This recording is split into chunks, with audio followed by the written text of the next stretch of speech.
Halo, di sini FG8. Hari ini ingin mempresentasikan tentang tugas kelompok kami. Jadi di FG8 ini ada 6 orang, yaitu yang pertama Keza Zaita Karina, yang kedua Torik Maulana, yang ketiga Riki Rahman Pabudi, yang keempat Rifki Anas Al-Basyari, yang kelima Peter, dan yang keenam saya sendiri Hashim Halim Abdurrahman. Pertama-tama, kita harus mengetahui terlebih dahulu apa itu definisi dari kewirausahaan. Para ahli sendiri memiliki pendapat dan juga pandangan yang berbeda-beda terhadap definisi kewirausahaan. Salah satunya adalah oleh Hisrich dan kawan-kawan pada buku Pengantar Entrepreneurship oleh Wijatno, yang mengatakan bahwa kewirausahaan adalah sebuah proses menciptakan sesuatu yang baru dan bernilai dengan memanfaatkan usaha dan waktu yang diperlukan, dengan memperhatikan risiko sosial, fisik, dan keuangan, dan menerima imbalan dalam bentuk uang dan kepuasan personal secara independensi. Pelaku kewirausahaan ini disebut wirausahawan, di mana definisi wirausahawan menurut Thomas Wezimer dan juga Norman M. Pada buku Essentials of Entrepreneurship and Small Business Management, yaitu wirausahawan adalah orang yang menciptakan bisnis baru dengan mengambil resiko dan ketidakpastian demi mencapai keuntungan dan pertumbuhan dengan cara mengidentifikasi peluang dan menggabungkan sumber daya yang diperlukan untuk mendirikannya. Jadi secara umum, kewirausahaan itu adalah sebuah proses aktivitas yang meliputi sebuah peluang, satu atau lebih individu yang bersikap proaktif menyangkut sebuah organisasi, berhubungan dengan risiko, inovasi, dan sumber daya yang dapat menghasilkan output, yaitu sebuah usaha atau bisnis baru, nilai, produk, dan proses yang baru, serta keuntungan pribadi dan pertumbuhan. Oke, selanjutnya benang merah video kewirausahaan yang udah kita buat. Benang merah dari video-video mengenai kewirausahaan, yaitu kita dapat mengetahui bahwa kewirausahaan mempunyai peranan yang sangat penting bagi perekonomian. Kita juga dapat memahami bagaimana sebuah ide kewirausahaan terbentuk, yang mana diakibatkan karena adanya peluang atau masalah, baik masalah pada sosial maupun sumber daya alam, yang ingin dicari solusi yang baru dengan pelaksanaan yang terorganisasi, mengutamakan kekompakan tim, serta melakukan pembinaan hubungan interpersonal dengan baik, sehingga kewirausahaan yang kita lakukan dapat berdampak bagi banyak pihak. Oke, selanjutnya saya akan menjelaskan tentang usulan kewirausahaan kelompok kami.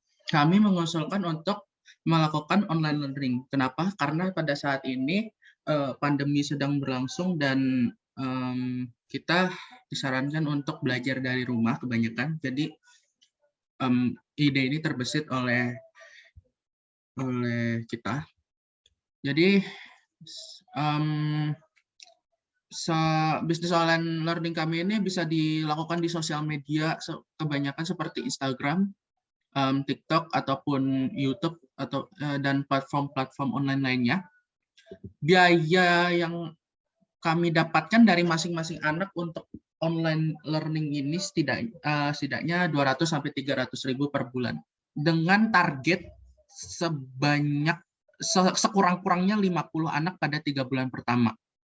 100 anak sekurang-kurangnya pada tri semester kedua dan 200 anak sekurang-kurangnya pada tri semester ketiga. Sehingga biaya yang akan kami dapatkan pada 1 tahun pertama adalah 210 juta sampai 400 juta hanya dari proses pembelajaran. Selain itu kami akan mendapatkan pemasukan dari adanya kami mengadakan tryout sebesar 10.000 per anak sekali tryout. Lalu kenapa online learning sih? Ya karena berkualitas. Soalnya kita tahu banyak sekarang murid-murid yang di sekolah butuh suplemen tambahan untuk pembelajaran. Jadinya kita mengadakan online learning ini dengan penggunaan media online.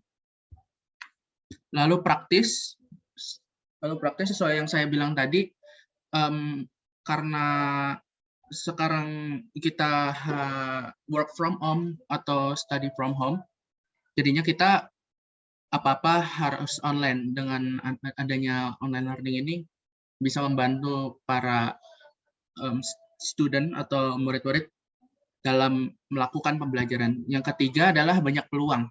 Dari tahun ke tahun pasti ada anak yang melakukan tes SBMPTN atau enggak mandiri-mandiri seperti masuk perguruan tinggi negeri manapun gitu. Jadinya peluang ini pasti akan selalu ada dari tahun ke tahun. Lalu untuk kesimpulan serta sarannya, kesimpulan dari kami adalah pembelajaran tentang kewirausahaan ini membuat kami sadar bahwa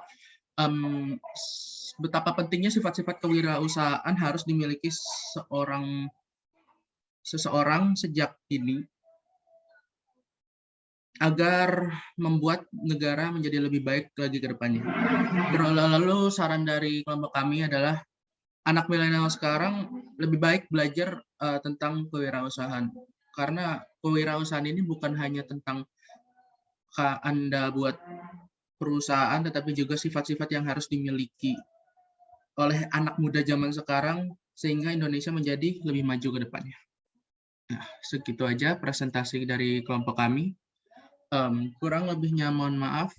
Assalamualaikum warahmatullahi wabarakatuh.